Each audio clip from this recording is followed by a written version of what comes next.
ನಮಸ್ತೆ ಫ್ರೆಂಡ್ಸ್, ಈ ಅರಿಶಿನ ಎಲೆದು ಕಡುಬು ಮಾಡಿದ್ದೀನಿ. ಈ ವಿಡಿಯೋ ಪೂರ್ತಿ ನೋಡಿ ಲೈಕ್ ಮಾಡಿ, ಶೇರ್ ಮಾಡಿ. ನೋಡಿ, ನಮ್ಮ ಮನೇಲೇ ಬೆಳೆದಿರೋ ಎಲೆ ಇದು.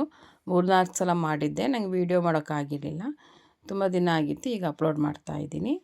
ಇಷ್ಟುದ್ದ ಕೊನೆಯದು ಅಂತ ಹೇಳಿ ಪೂರ್ತಿ ಕಟ್ ಮಾಡಿದ್ದೆ. ತುಂಬ ಉದ್ದ ಎಲೆ ಇತ್ತು. ಇದಕ್ಕೆ ನಾನು ಇಷ್ಟೊಂದು ಕಪ್ಪಷ್ಟು ಅಕ್ಕಿ ತೊಗೊಂಡು ರಾತ್ರಿ ನೆನೆಸಿಟ್ಟಿದ್ದೆ ನಾನು. ಈ ರೀತಿ ಮೆಥಡಲ್ಲಿ ಮಾಡೋಣ ಅಂಥೇಳಿ ಮಾಡಿದ್ದೆ ನಾನು. ನೆನೆಸಿಟ್ಬಿಟ್ಟು ಬೆಳಗ್ಗೆ ಎದ್ದು ಒಂದು ಮಿಕ್ಸಿ ಜಾರಿಗೆ ಹಾಕ್ಕೊಂಡು ರುಬ್ಬಿದ್ದೆ ನಾನು. ದೋಸೆ ಹಿಟ್ಟು ರುಬ್ತೀವಲ್ಲ ಅಷ್ಟೇ ನೈಸಾಗಿ ರುಬ್ಬಿದ್ದೆ ನಾನು. ಗಟ್ಟಿ ಇಡ್ಲಿ ಹಿಟ್ಟು ಹದದಲ್ಲಿ ಗಟ್ಟಿ ಮಾಡ್ಕೋಬೋದು. ಇದಕ್ಕೆ ಬೇಕಾಗಿರೋ ಬೆಲ್ಲ ಮತ್ತು ಕಾಯಿ ತುರಿ ಮತ್ತು ಒಂದು ಶುಂಠಿ ಪುಡಿ ಮತ್ತು ಏಲಕ್ಕಿ ಪುಡಿ. ಕಾಯಿ ತುರಿ ದಪ್ಪ ಇತ್ತು ಅಂತ ಹೇಳಿ ಮಿಕ್ಸಿ ಜಾರಿಗೆ ಹಾಕಿಟ್ಕೊಂಡಿದ್ದೀನಿ, ಒಂದು ರೌಂಡ್ ಮಿಕ್ಸಿ ಮಾಡ್ಕೊಳ್ಳೋಣ ಅಂತ ಹೇಳಿ. ನೋಡಿ, ಏಲಕ್ಕಿ ಮತ್ತು ಶುಂಠಿ ಪುಡಿ ಮಾಡಿ, ಕಾಯಿ ತುರಿನ ನಾನು ಈ ಥರ ಮಿಕ್ಸಿ ಮಾಡಿ ಮಿಕ್ಸಿ ಜಾರಲ್ಲಿ ಪುಡಿ ಮಾಡ್ಕೊಂಡಿದ್ದೀನಿ. ಕಾಯಿ ತುರಿನ ಹೇಳಿ ನೋಡಿ, ಈ ಒಂದು ರೌಂಡ್ ರುಬ್ಬಿದ್ರೆ ಸಾಕಷ್ಟೇ. ಇದಕ್ಕೆ ನಾನು ಬೆಲ್ಲ ಸೇರಿಸ್ಕೊಂಡು ಚೆನ್ನಾಗಿ ಮಿಕ್ಸ್ ಮಾಡ್ಕೊಳ್ತೀನಿ, ಹೂರ್ಣ ಥರ ಮಾಡ್ಕೊಳ್ತೀನಿ. ಅಂದರೆ ಸ್ವಲ್ಪ ಇಲ್ಲಿ ಬೆಲ್ಲದ ನೀರು ಇದರಲ್ಲೇ ಬಿಟ್ಕೊಳ್ಳಿ ಅಂತ ಹೇಳಿ. ಡೈರೆಕ್ಟಾಗಿ ಹಿಂಗೆ ಮಿಕ್ಸ್ ಮಾಡಿ ಹಾಕಿದ್ರೆ ಅದು ನೀರೆಲ್ಲ ಬೆಲ್ಲದ ನೀರೆಲ್ಲ ಕೆಳಗಡೆ ಬಿಟ್ಕೊಂಡ್ರೆ ಸಿಹಿ ಅಂಶ ಹೋಗಿಬಿಡುತ್ತೆ. ಇದೆಲ್ಲಾದರೆ ಸ್ವಲ್ಪ ಇದಕ್ಕೆ ಹದವಾಗಿ ಸೇರಿಕೊಳ್ಳುತ್ತೆ, ಸಿಹಿ ಅಂಶ ಇರುತ್ತೆ ಅಂತ ಹೇಳಿ ಒಂದು 2-3 ನಿಮಿಷ ಈ ಥರ ಫ್ರೈ ಮಾಡ್ಕೊಳ್ತೀನಿ. ಈ ಹದದಲ್ಲಿ ಮಿಕ್ಸ್ ಮಾಡಿಕೊಂಡ್ರೆ ಸಾಕು. ಇದಕ್ಕೆ ನಾನು ಏಲಕ್ಕಿ ಪುಡಿ ಮಾಡಿರ್ತೀನಲ್ಲ ಅದನ್ನು ಹಾಕಿ ಮಿಕ್ಸ್ ಮಾಡ್ತಾಯಿದ್ದೀನಿ ನಾನು. ಚೆನ್ನಾಗಿ ಮಿಕ್ಸ್ ಮಾಡಿಕೊಂಡ್ರೆ ಸಾಕು. ನಿಮಗೆ ಎಷ್ಟು ಬೇಕಷ್ಟು ಏಲಕ್ಕಿ ಪುಡಿ ಹಾಕ್ಕೊಂಡ್ರೆ ಸಾಕು.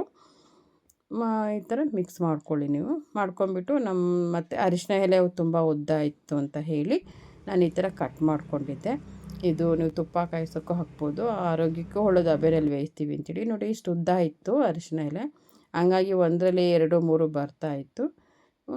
ಈ ಥರ ನೋಡಿ, ಈ ಹದದಲ್ಲಿ ಇದು ಅಕ್ಕಿ ನೆನೆಸಿಟ್ಟಿದ್ದು ಮಿಕ್ಸ್ ಮಾಡ್ಕೊಂಡಿದ್ದೆ, ಅದು ತೊಗೊಂಡಿದ್ದೀನಿ. ನೋಡಿ, ಈ ರೀತಿ ಹಾಕ್ಕೊಳ್ತಾ ಇದ್ದೀನಿ. ಈ ರೀತಿ ಹಾಕ್ಕೊಂಡು ಫೋಲ್ಡ್ ಮಾಡಿ ಇಟ್ಕೊಳ್ತಾ ಇದ್ದೀನಿ. ಮಧ್ಯದಲ್ಲಿ ಒಂದು ಸ್ವಲ್ಪ ಆ ಹೂರ್ಣ ಮಾಡ್ಕೊಂಡಿರ್ತೀವಲ್ಲ ಅದನ್ನು ಹಾಕಿ ಈ ಥರ ಫೋಲ್ಡ್ ಮಾಡ್ಕೊಬೋದು. ಉದ್ದ ಎಲೆ ಇತ್ತು, ಸ್ವಲ್ಪ ಸಣ್ಣ ಎಲೆಯಲ್ಲಿ ಇತ್ತು ಅಂದರೆ ಆ ಥರನೂ ಫೋಲ್ಡ್ ಮಾಡ್ಕೊಬೋದು. ನಿಮಗೆ ಯಾವ ರೀತಿನಾದ್ರು ಮಾಡ್ಕೊಬೋದು, ಚೆನ್ನಾಗಿರ್ತದೆ. ಮತ್ತು ಇದನ್ನು ಬಾಳೆ ಎಲೆಯಲ್ಲಿ, ಹಲಸಿನ ಹಣ್ಣಿನ ಎಲೆಯಲ್ಲೂ ಮಾಡ್ಕೊಬೋದು. ಆರೋಗ್ಯಕ್ಕೆ ಒಳ್ಳೆಯದು, ಯಾಕೆಂದರೆ ಹಬೆನಲ್ಲೇ ಬೇಯಿಸ್ತೀವಲ್ಲ, ತುಂಬ ಚೆನ್ನಾಗಿರ್ತದೆ. ನಮ್ಮ ಮಲೆನಾಡಲ್ಲಿ ಜಾಸ್ತಿ ಮಾಡ್ತಾನೆ ಇರ್ತೀವಿ ನಾವು. ಒಂಥರ ಸಾಂಪ್ರದಾಯಿಕವಾಗಿರುವಂಥದ್ದು, ತುಂಬಾ ರುಚಿಕರವಾದಂತಹ ಇದು ನೋಡಿ. ಈ ಥರ ಇಡ್ಲಿ ಪಾತ್ರೆ ಇಲ್ಲ ಕಡಬಿನ ಪಾತ್ರೆ ತೊಗೊಂಡಿದ್ದೀನಿ. ಸ್ವಲ್ಪ ನೀರು ಹಾಕಿ ಇದಕ್ಕೆ ಒಂದು ಪ್ಲೇಟ್ ಇಟ್ಕೊಂಡು ಅದ್ರ ಮೇಲೆ ಒಂದ್ರ ಮೇಲೆ ಒಂದು ಜೋಡಿಸ್ಕೊಂಡ್ರೆ ಸಾಕು. ಇನ್ನು ಒಂದೊಂದೇ ಪ್ಲೇಟಿಗೆ ಇಡೋದೇನು ಬೇಕಾಗಿಲ್ಲ. ಸುತ್ತ ಒಂದು ಪ್ಲೇಟಲ್ಲಿ ಎಷ್ಟು ಮಾಡಿರ್ತೀವಿ ಅಷ್ಟನ್ನ ಹಾಕಿಟ್ಬಿಟ್ಟು ಒಂದು 15 ಮಿನಿಟ್ಸು 20 ಮಿನಿಟ್ಸ್ ಬೇಯಿಸ್ಕೊಂಡ್ರೆ ಸಾಕು. ಅದು ಬೇಯುವಾಗಲೇ ಒಳ್ಳೆ ಅಡುಗೆ ಮನೆ ಫುಲ್ ಪರಿಮಳ ಬರ್ತಾ ಇರ್ತದೆ. ಅರಿಶಿನ ಎಲೆದು ತುಂಬ ಘಮ ಘಮ ಅಂತ ಇರುತ್ತೆ ನೋಡಿ. ಎಷ್ಟು ತೆಗೆದಾಗ ನೋಡಿ, ಈ ರೀತಿ ತೆಗೆದು ನೋಡ್ರಿ ಎಲೆಯಿಂದ ಬಿಟ್ಕೊಂಡಿರುತ್ತೆ ಕಡುಬು. ತುಂಬ ಚೆನ್ನಾಗಿರ್ತದೆ. ನೋಡಿ, ಒಂದು ಸಲ ನೀವು ಮಾಡಿ ಮನೇಲಿ ನೋಡಿ, ಈ ರೀತಿ ಇರುತ್ತದೆ. ತುಂಬ ರುಚಿಕರವಾದಂತಹ ಪದಾರ್ಥ ಇದು. ಇದು ನೀವು ಒಂದು ದಿನ ಇಟ್ಕೊಂಡು ತಿನ್ಬೋದು, ಏನಾಗೋದಿಲ್ಲ. ತುಂಬ ರುಚಿಯಾಗಿರ್ತದೆ ನೋಡಿ, ಈ ರೀತಿ ಇರ್ತದೆ. ಆರೋಗ್ಯಕ್ಕೂ ಒಳ್ಳೆಯದು.